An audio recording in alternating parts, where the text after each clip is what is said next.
Aurelio Casillas está de regreso para una temporada final. Ahora seré el dueño del mundo. Y sus enemigos lo están esperando.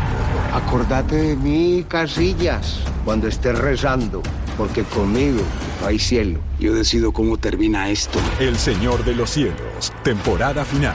Martes 7 de julio, a las 9:08 Centro, por Telemundo y Peacock. Hoy vas a pagar con sangre, de esta no te escapas. As scientific discovery changes the landscape, advances in cancer care may offer new hope for your patients.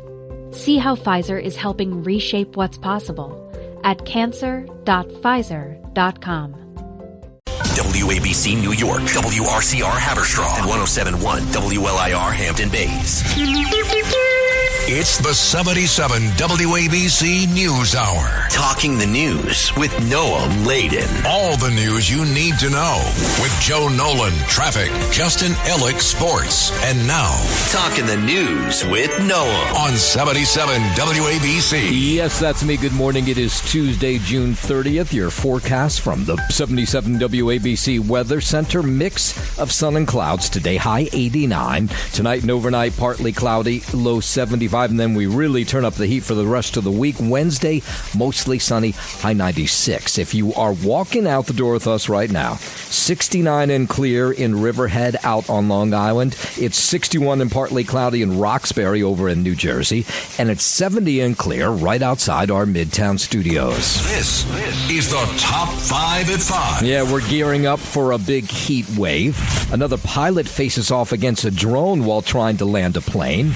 A missing New Jersey congressman will reappear today. How did a photo of Hitler as a baby end up in a New Jersey yearbook? A bank robber who wears a suit is all the talk of a local town. All right, 5:04, let's get into it. This is some breaking news from overnight. Getting more details just moments ago. 2 people were killed. Dozens of others were injured after a coach bus overturned and crossed into oncoming traffic on the LIE in Queens. This was about midnight last night, causing a massive traffic backup. Now, we'll check in with Joe in just a moment to see if that's still the case. The crash happened about midnight, westbound lanes right near Greenpoint Avenue in Maspeth. According to police, the westbound coach bus collided with 2 vehicles before hitting the center divider. The bus then flipped over onto the eastbound lanes where it crashed into 2 more cars. This was a really serious accident. The driver of the bus and 1 passenger were killed in the accident. The driver of one of the vehicles traveling in the eastbound lanes was taken to the hospital in critical condition. 3 other drivers involved in the crash are in stable condition. Now, there were about 24 other passengers aboard that bus. They were taken to Bellevue Hospital in Queens and Elmhurst Hospital to be evaluated for their injuries. Again, big crash. This is on the LIE in Maspeth. No doubt Joe Nolan will have more about that accident coming up in just a moment. 5:05. And then the other big story of the morning, of course, is this heat wave that'll really get cooking tomorrow. I mean, it'll be almost 90 today, so it's going to feel hot. Forecasters say temperatures expected to reach 96 tomorrow, 100 on Thursday and Friday. It sets the stage for the first heat wave of the season. The city's emergency management commissioner, that's Christina Farrell, she says there are potential dangers people should look out for. Coinciding with July 4th, the holiday, all these activities, World Cup, you can get heat stroke very quickly. So just people to be aware, and now's the time to plan before we get these dangerous All right, so the temps. cooling center is going to be open across the city. Farrell warning New Yorkers, just take it easy over the next couple days. This one is going to be really serious. We haven't seen temps this hot since 2011, 2012. We're going through if a library is being renovated, pools have certain hours. So people should always check. You can call ahead, look online for those hours. But we work very closely to get it as up to date as possible. We will send staff out to spot check. Yeah, and then across the country, this heat wave has really been everywhere. I mean, half the country is just baking in the heat, and that's caused these wildfires in places, a lot of them out west, Colorado, Utah. Correspondent Shaquille Brewster reports that emergency and mandatory evacuations are underway in Colorado. With more than a dozen fast-moving blazes burning through the region.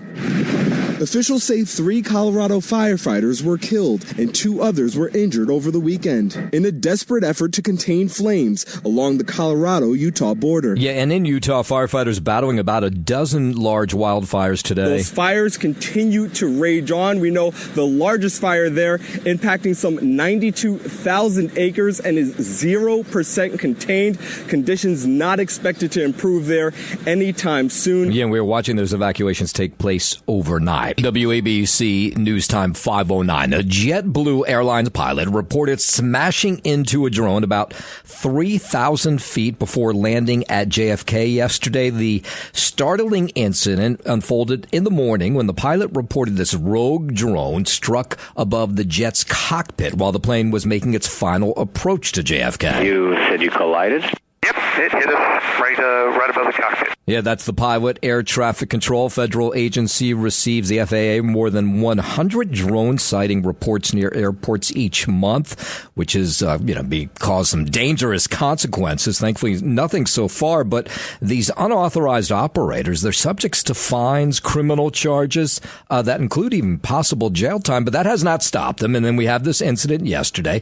Thank God the plane landed okay. But here's what it sounded like as the pilot told Air Traffic Control that this drone had hit right above the cockpit. Almost ran into a gigantic RC airplane right over there, Floyd Bennett. Interesting. He's not on my radar here. 69 Foxtrot. Do you think it was like somewhat like a drone, or like, can you describe it? It was just an RC, one of the remote-controlled airplanes, a big one at 500 feet. Yeah, so the flight landed without incident. It comes just days after United Airlines 737 that was coming in from Key West to Newark Airport. Also, this one missed the drone, but they said it was a scary moment there. We almost hit a drone right there about 100 feet below us. Yes, now the FAA investigating, trying to figure out exactly what took place. That plane was checked out okay when they brought it into the runway at JFK. 5:11. A 13-year-old was killed, another injured yesterday afternoon. They were aboard a moped. They crashed into a truck. This was in Flushing. It happened about 1 o'clock between 45th and 46th Avenues, right on 162nd Street. The initial investigation shows that these two 13-year-old boys were riding this bike when they swerved to avoid a driver who had opened their door, and then they slammed into a truck. I heard the ambulance, and the fire truck is around. I heard the noise. That's why I opened the gate, and I see the guy walk to the ambulance. He's heavily injured. Yeah, that was one of the witnesses. The incident was captured on surveillance video so they can see exactly what took place. It's terrible. It's terrible. It's very bad. Something like that will happen for young kids. Yeah, and according to an NYPD release we heard or saw this morning, the passenger fell off the moped, came in contact with the rear wheel of one of these trucks. That passenger was pronounced dead at the hospital. The moped driver, he is expected to recover from his injuries. Police say all the parties remained at the scene and no arrests were made. 5:12, Luigi Mangione was in federal court yesterday in Manhattan for a pre-trial hearing in the alleged murder of United Healthcare CEO Brian Thompson. News Nation's Marcus Espinosa says Mangione faces separate prosecutions by the state of New York and the U.S. Department of Justice. Mangione has pleaded not guilty in both cases after he allegedly gunned down United Healthcare CEO Brian Thompson on the streets of Manhattan. Mangione faces up to life in prison in both cases. So it's interesting with those alternate jurors. There's normally 4 in a situation like this, so it seems like that agreed upon number is now 6. Now, yesterday's hearing focused on preparations for his federal trial, including plans for jury selection. Mangione apparently looked bemused as a pair of deputy U.S. Marshals led him into the courtroom yesterday about 20 minutes after his hearing was supposed to start. He got stuck on an elevator with those U.S. Marshals. That's why he was late. It was the second mishap involving Mangione's arrival to court in recent weeks. Back on June 16th, a hearing was delayed after prosecutors failed to inform his jail that he was needed in court. 5:13, let's go overseas. Delegations from the U.S. and Iran are in Qatar, set to have these talks that we think are underway. It's not apparently 100% clear. Kate Fisher reports that President Trump posted on Truth Social yesterday that Iran requested this meeting. It comes as the two nations have agreed to halt attacks for now following that weekend of escalation in the Middle East. The latest wave of chaos started with that Iranian drone strike on a ship that was traveling through the Strait of Hormuz, which led the U.S. military to carry out retaliatory attacks. So now the two sides apparently are talking, though Iran says that they didn't ask for the meeting. Here's correspondent Kate Fisher. The main issue, the Strait of Hormuz, that vital waterway that ships so much of the world's oil. There seems to be a different interpretation by the U.S. and Iran as to who is in control of that waterway. Shipping traffic significantly dropped over the weekend, although we understand it has started to pick up in the last 24 hours or so, as the U.S. has said that these talks are going to continue and that both sides are standing down. Okay, now I can see, I'm just watching Fox News has some live shots that there is some crew of people who are in Qatar, get it straight, no, for these talks. President Trump claims Iran requested this meeting following the exchange of strikes last week. Iran's foreign minister, though, denies any planned meeting with the U.S., but they said they would send a delegation anyway. Israeli forces today killed at least 8 Palestinians in Gaza in a strike southern Lebanon as well, despite apparently that ceasefire agreement with Beirut. So it continues to be a mess in the Middle East. We'll see if these talks make any difference that apparently are on this morning. All right. In a moment, we'll head over to Venezuela, where they're still looking for survivors after those twin earthquakes took place. We'll get to that story in just a moment. But first, 5:15, let's head over to the 77 WABC Sports Desk. Good morning, Justin Ellick. Good morning to you, Noah Maladen. Start here in the Bronx. Yankees lost 7-3 to the Tigers in the opener of a 3-game series against Detroit. And the only base runner New York could muster off Detroit starter Casey Mize came on rookie Spencer Jones's leadoff double in the third. Missing injured sluggers Aaron Judge and Giancarlo Stanton, Yankees lost their 5th straight and have been held to 3 hits or fewer in 4 consecutive games during a single season for the first time in franchise history. New York's .098 batting average is the club's lowest in a 4-game span. Yankees equaled a season high with their 5th straight loss and allowed 5 unearned runs for a total of 14 during their second 5-game skid this year. Second baseman Jazz Chisholm Jr. left in the 4th after colliding with right fielder Jason Dominguez while chasing a pop-up. He was placed in concussion protocol thereafter. And starter Ryan Weathers allowed 5 runs, 2 earned, and 7 hits in a season-low inning and 2/3 of work. Up next for the Yankees, Cam Schlittler will get the start against Detroit's Tariq Skubal in tonight's middle game of this 3-game series. First pitch from Yankee Stadium is scheduled for 7:05 p.m. In Queens, the Mets fell 2-1 to the Blue Jays in the opener of a 3-game series against Toronto. Francisco Lindor homered, but the Mets lost for the 9th time in 10 games, dropping 3 of 4 since Andy Green took over as interim manager when Carlos Mendoza was fired last Friday. New York fell 15 games under 500 for the first time since 2018. Starter Sean Manaea permitted 2 runs and 3 hits in 5 2/3 innings. The left-hander is winless in 4 starts this season. He walked 2 and struck out 4. Up next for the Mets, Nolan McLean is set to start tonight's middle game of this 3-game series against Toronto's Kevin Gausman. First pitch from Citi Field is scheduled for 7:07 p.m. We're looking ahead to tomorrow night out in Santa Clara, California. 8 p.m. start for Team USA in the round of 32. Going up against Bosnia-Herzegovina. Coming up again tomorrow night, 8 p.m. Did you see that? I watched the second half of the Paraguay match last night, and it went to, what do they call it, goal shots? Penalty kicks? Penalty kicks. Mm-hmm. It went to penalty kicks. It was very exciting. Didn't Paraguay win? They did. It was a huge upset. Huge upset. Germany's very good. Yeah, Germany outplayed them most of the match, but that's soccer for you. Yeah.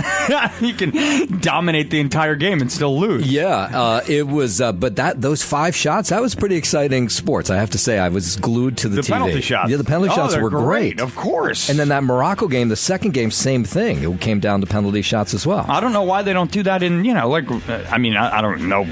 Obviously how, the regular season in, soccer works out in Europe or whatever it is. But, regular season games, they don't do penalty kicks. I don't know why. Right. So you get some satisfaction that you didn't sit 90 minutes for a 0-0 game. Of course. course. Yeah. If it's about the fans, right? You want to give people a bang for their buck. Yeah, that was incredible, though. It was very fun to watch. Yeah, well, you're going to start seeing some interesting knockouts, obviously, now coming up in the round of 32. That's a big one. That is indeed a big one. Germany ousted by Paraguay. And I think Morocco won last night. Penalty kicks as well. Yeah. Indeed.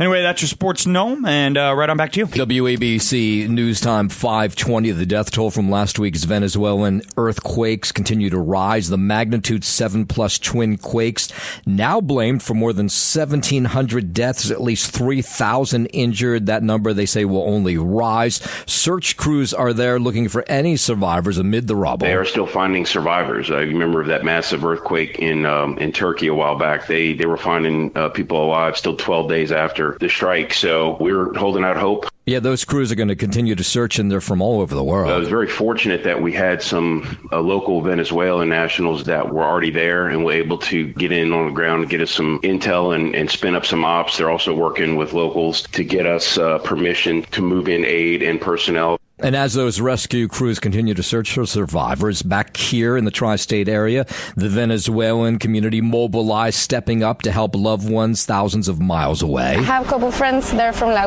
Guaira. They lost their families. They lost their mom, their dad. I just feel like they're have a lot of pain, and I wish I could help more. I wish I could be there. Yesterday, we were watching on. Volunteers in Elmhurst spent the day collecting donations, organizing boxes filled with food, medicine, other emergency supplies. The hospitals and the institutions in the impacted area have collapsed. That's Queens State Senator Jessica Ramos. For many members of Queens' large Venezuelan community, the tragedy, of course, is deeply personal. We are hoping to be able to fly it to Venezuela, hopefully with the generosity of one of the airlines. But we're also ready and looking for people who are willing to drive it down. We need water. We need purification tablets. We need medical supplies. Yeah, there's a lot of need there. At the Corona Food Bank, organizers say the response from the local community so far has just been overwhelming. 5:22, the Supreme Court delivered mixed news to the president in a series of decisions yesterday. Correspondent Alice Barr reports the High Court found the president cannot fire Federal Reserve Board member Lisa Cook, leaving her in the position for now as she challenges allegations against her. The justices separately ruled today the president can fire Rebecca Slaughter, a member of the Federal Trade Commission, without cause, despite a 1914 law establishing FTC members can only be fired for reasons like inefficiency and neglecting their duties. In a 5-4 decision, the justices ruled that mail-in ballots received after Election Day can be counted if they're postmarked by Election Day. And the court rejected President Trump's bid to overturn the verdict that found he sexually assaulted and defamed E. Jean Carroll. The ruling means the $5 million civil judgment and verdict will remain in place. The Supreme Court refused to hear his appeal to overturn a jury's finding in a federal lawsuit that he sexually abused writer E. Jean Carroll in a department store dressing room back in 1996, and then later defamed her by calling her claims a hoax. In a series of decisions today, the Supreme Court delivering good news and bad news to President Trump, ruling that he cannot fire Federal Reserve Board member Lisa Cook, at least for now, leaving her in her post while she keeps challenging the allegations against her. And over at the White House, the president says he is unsure if he'll sign the bipartisan housing bill. It's sitting on his desk after it just sailed through the House and the Senate last week. I think it's so unimportant by compared to the Save America Act. The president has held up passage, pushing Republicans to kill the filibuster and instead pass his Save America voter ID bill first. Exactly what it says. It's saving America from crooked elections.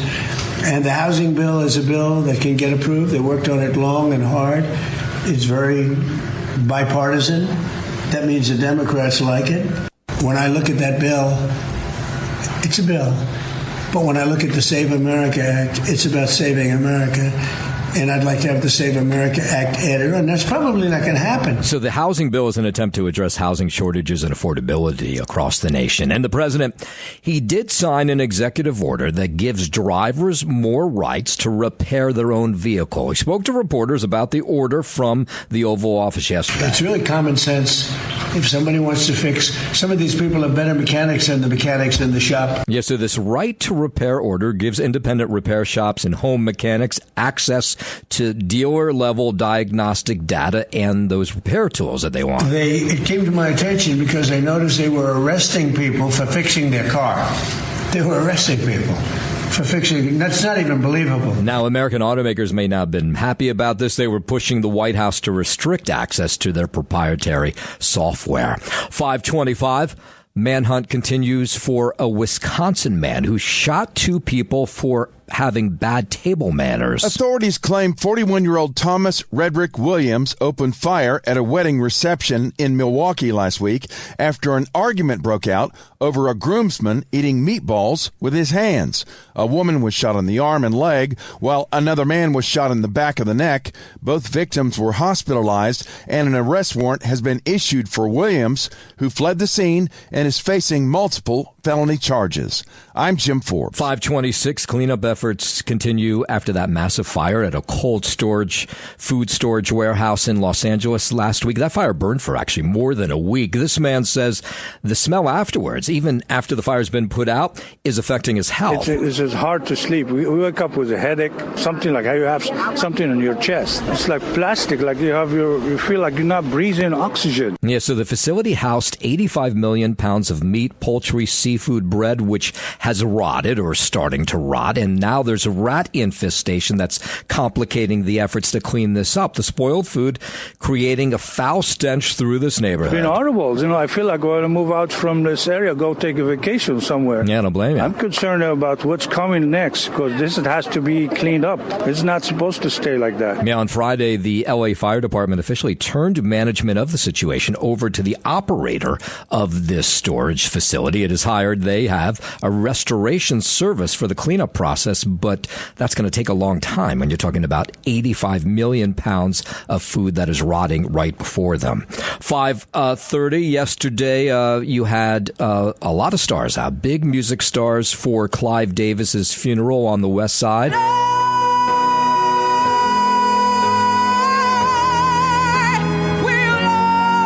That's Jennifer Hudson. Wow, what a voice she's got. Family and friends, some of music's most famous names were in Manhattan for the final goodbyes to the legendary music producer Clive Davis. Kenny G's saxophone filled the Central Synagogue. Mourners sat shoulder to shoulder before many speakers shared fond memories of Davis, including Barry Manilow, who recently faced his own health challenges. A few months ago, surgeons removed a piece of my lung. Last week, I lost a piece of my heart. I saw Barry Manilow in concert on Friday. No, don't beat me up for that. At the Rock, and he did a really nice tribute to Clive Davis. Clive was the first one to ever put Barry Manilow on television. The service was followed by a private burial. Bruce Springsteen talking about the first time he remembers meeting Clive Davis. On that day, Clive showed a 22-year-old nobody the same warmth, the same kindness, the same respect that he would show me after all my success for the next 50 years. Alicia Keys says she was discovered by Clive Davis when she was 15 years old. Clive, you are woven into the fabric of who I am, not just as an artist, as a woman. And one of Davis's sons fondly remembered one of his childhood tasks that he had. He was not the kind of dad to pay me an allowance to do chores around the house. But he was the kind of dad who would pay me to go around to record stores asking the manager how his big new releases were performing. That's a pretty cool job to have. And here's one of Clive Davis's oldest friends, Fred. His love of music, his love of being Clive Davis. But most importantly, from my perspective, his love of being a dad. He was the best. Yeah, that was a pretty, they, by the way, live streamed this thing, so you can go and find it if you want to. It was pretty nice to watch. Promoting free speech 24/7. This is Talk Radio 77 WABC.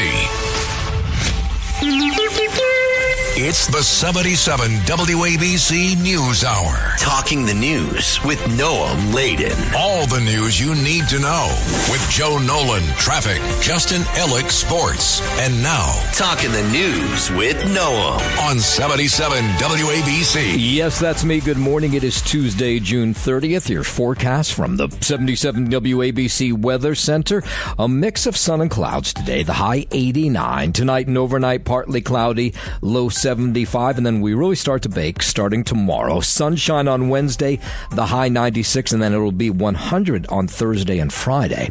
If you are walking out the door with us right now, so happy you are. 69 and clear in Riverhead out on Long Island. It's 61 and partly cloudy in Roxbury over in New Jersey. And it's 70 and clear right outside our Midtown studios. WABC News Time 541 and give you some more information on that crash, which will be the big traffic story, no doubt, of the morning on the LIE. So this took place at about 11:45 last night, right near exit 16 in Maspeth. It was a coach bus that hit a car. And then that car ran into some other cars. And apparently this bus then struck the median and went from the westbound side to the eastbound side and hit two more cars. Now, this story may change a little bit as the morning wears on because the details are a little sketchy. But this is what we're being told, is that two people were killed. When EMS arrived at the scene, the coach bus operator and a passenger were dead. The operator of two other cars were taken to the hospitals. They're expected to be okay. Now, the people who were in those cars eastbound that were hit by the bus, they are apparently in critical condition. So altogether, we're talking 2 dead, 4 or 5 in the hospital. Now, there were 20 other passengers. Some of them were on the bus, 12. That's the number we're getting. They were taken to area hospitals. They're expected to be okay. Now, of course, there's more details and we get more solid information on this horrific, really horrific bus crash overnight. No doubt we will pass them on to you. 542. A New Jersey congressman who's been MIA for months. In fact, the last time that Tom Kean Jr. was seen on Capitol Hill was March 5th due to an undisclosed health issue. Well, he will show up today for the first time. Now, he has not revealed what has been going on with him. Constituents have been wondering where he is. Of course, the press interested as well. He will hold, this is what we're being told, a 10 a.m. press conference where I imagine he'll detail where he has been for the last number of months. And then afterwards, Politico's reporting that later today, he will host a campaign fundraiser. He's in a hotly contested race in the 7th District, has a Democrat, a former Navy pilot, running against him. Democrats hoping to flip that seat. Kean previously flipped that 7th District seat red when he won his election back in 2022. But the more interesting part of this story will be, where has he been? What will be the story? What will he tell us?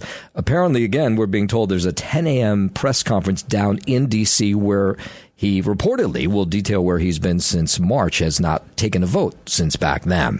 544.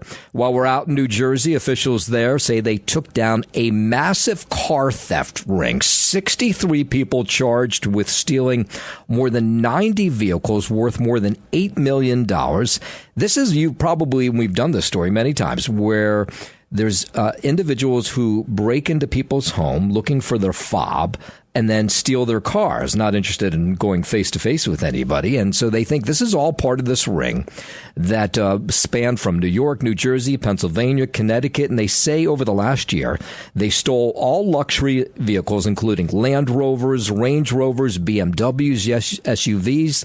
They had high-priced taste, and they would steal them most of the time from people's homes after breaking in to steal those fobs. Here's the prosecutors that worked on this case. Between June 2025 and June 2026, high-end vehicles stolen from neighborhoods throughout our region were funneled through an organized trafficking network and sold through a network of brokers, fences, buyers, and facilitators. In some instances, according to the investigation, the stolen cars were used in connection with other crimes, including an armed robbery in Newark. They've been trying to break this case for a while. Prosecutors say the cars were ultimately sent overseas to Ghana and Nigeria. Many of the stolen cars were first delivered to a shipyard in Irvington in New Jersey, or a shipyard in Bronx, and that's where they were loaded onto shipping containers and then sent out. Many of the defendants were no strangers to law enforcement. and their prior involvement in similar offenses highlighted the sophistication and persistence of the organization. Some of the people arrested will face or could face 10 to 20 years in prison and fines up to $500,000. In a moment, we'll head out to Paramus, which is also in New Jersey, and a crazy story about an Adolf Hitler photo that ended up in the yearbook there. We'll get to that story in just a moment. But first, 5:45, let's head over to the 77 WABC Sports Desk, and here's Justin Ella. Thank you, Noah Maladen. Sports sponsored by Pete Morgan and Peerless Boilers. Go to peerlessboilers.com to find a deal under you. Peerless Boilers, the world's best built boilers. In the Bronx, Yankees lost 7-3 to the Tigers in the opener of a 3-game series against Detroit. The only base runner New York could muster off Detroit starter Casey Mize came on rookie Spencer Jones' leadoff double in the third. Missing injured sluggers Aaron Judge and Giancarlo Stanton, Yankees lost their fifth straight and have been held to 3 hits or fewer in 4 consecutive games during a single season for the first time in franchise history. Their own 98 batting average is the club's lowest in a 4-game span. They equaled the season high with their 5th straight loss and allowed 5 unearned runs for a total of 14 during their second 5-game skid this season. Second baseman Jazz Chisholm Jr. left in the 4th after colliding with right fielder Jason Dominguez while chasing a pop-up. He was placed in concussion protocol thereafter. And starter Ryan Weathers allowed 5 runs, 2 earned, and 7 hits in a season-low inning and 2/3 of work. Up next for the Yankees, Cam Schlittler will get the start against Detroit's Tariq Skubal in tonight's middle game of this 3-game series. First pitch from Yankee Stadium is scheduled for 7:05 p.m. In Queens, the Mets fell 2-1 to the Blue Jays in the opener of a 3-game series against Toronto. Francisco Lindor homered, but the Mets lost for the 9th time in 10 games, dropping 3 of 4 since Andy Green took over as interim manager when Carlos Mendoza was fired last Friday. New York fell 15 games under 500 for the first time since 2018. Starter Sean Manaea permitted 2 runs and 3 hits in 5 2/3 innings. The left-hander is winless in 4 starts this season. He walked 2 and struck out 4. Up next for the Mets, Nola McLean is set to start tonight's middle game of this 3-game series against Toronto's Kevin Gausman. First pitch from Citi Field is scheduled for 7:07 p.m. And we're looking ahead to tomorrow night, 8 p.m. from Levi Stadium in Santa Clara, California. Team USA picking up their World Cup action. It's elimination round time, round of 32. We'll face Bosnia-Herzegovina tomorrow night, 8 p.m. again from California. That is your sports, sponsored by Pete Morgan and Peerless Boilers. Go to peerlessboilers.com to find a dealer near you. Peerless Boilers, the world's best built boilers.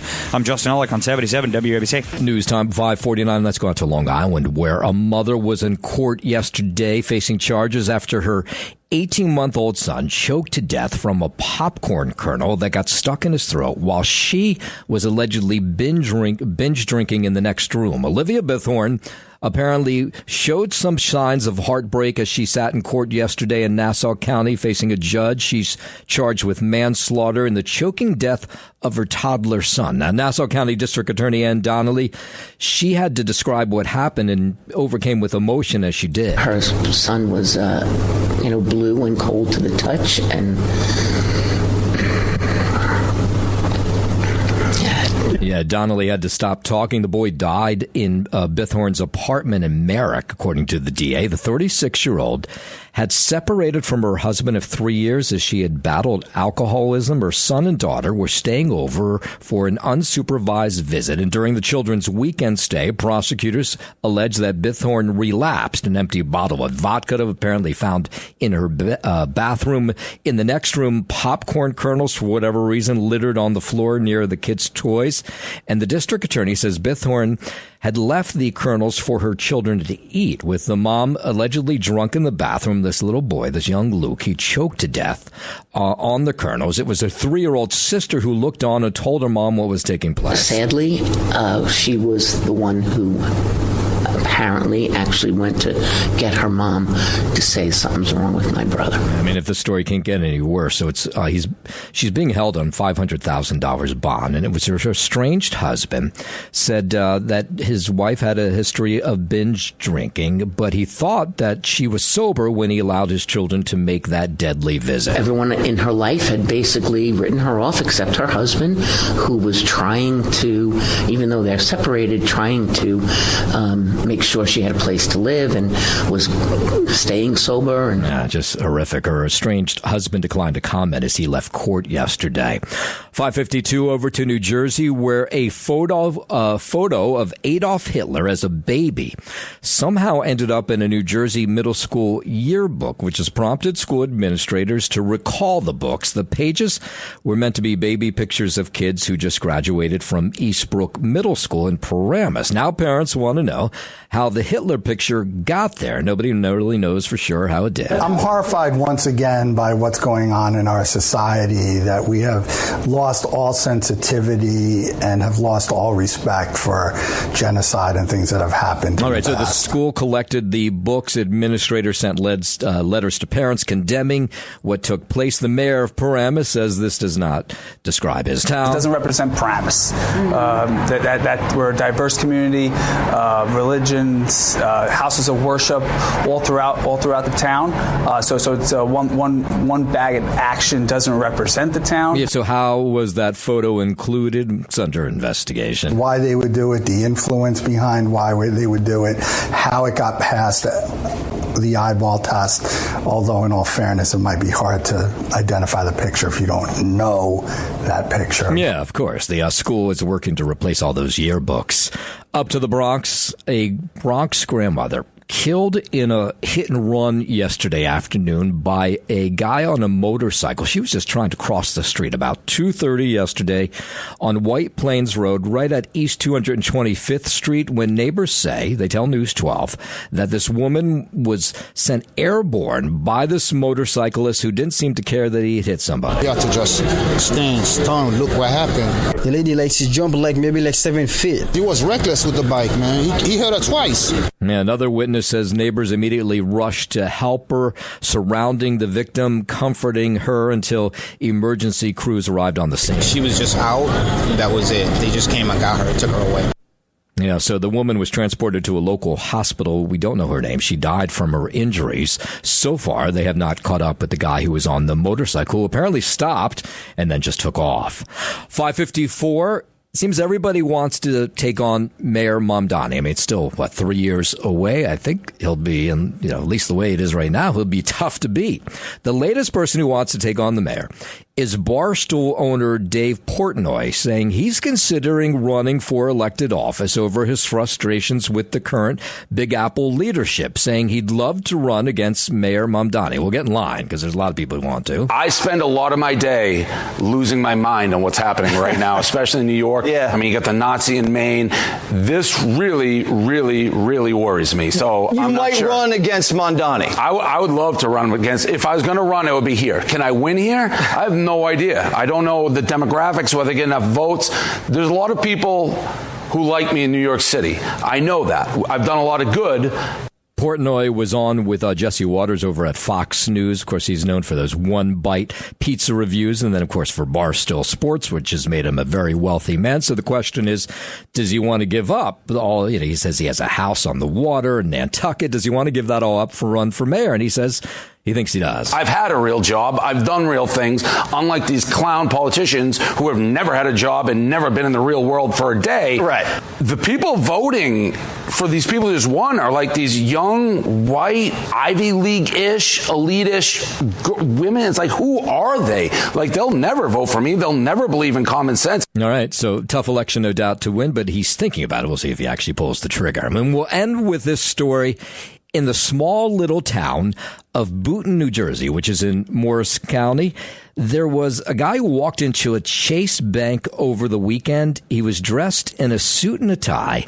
He had a gun with him. He had some sort of realistic skin mask over his face, sunglasses, gloves, and he made off after threatening a teller with $12,000. Now, in this small little town of Boonton, this bank is in a strip mall. There's a Mikey's sandwich shop next door and like a dry cleaner. I mean, this is a small little town. Not a lot happens there. And so people are shocked that somebody would come and rob a bank there. It's just shocking because, it's crowded. Saturday, supermarket, people around. It's scary because he could have panicked and hurt somebody. I don't know what I would have done if I was in the bank. I probably would have froze. Yeah, so the man described as somebody in his 50s. They don't tend to usually find these guys too fast. He left in a silver gray Honda Odyssey. Customers, people in the area say just shocked by the robbery, saying the timing and location. It was in this busy shopping mall, middle of the day. But that's when these bank robberies happen because the bank's open. I couldn't believe it because I've lived here over 30-something years. And I've been coming here since then. So it's very unusual. Yeah, so far they don't have much on this. In fact, police telling us in Morris County's prosecutor's office that anybody with information on this robbery, they're asking to give them a holler. Thanks for listening to the News Hour with Noam Laden. You can hear the News Hour with Noam Laden weekday mornings at 5 on 77 WABC. If you like the podcast, share it with your friends and listen anytime at WABCRadio.com and download the WABC Radio app. Hit that subscribe button on all major podcast platforms. Plus, follow WABC on social on Instagram, TikTok, Facebook, and X. See you next time for a new episode so you never have to wonder. What the heck is going on here?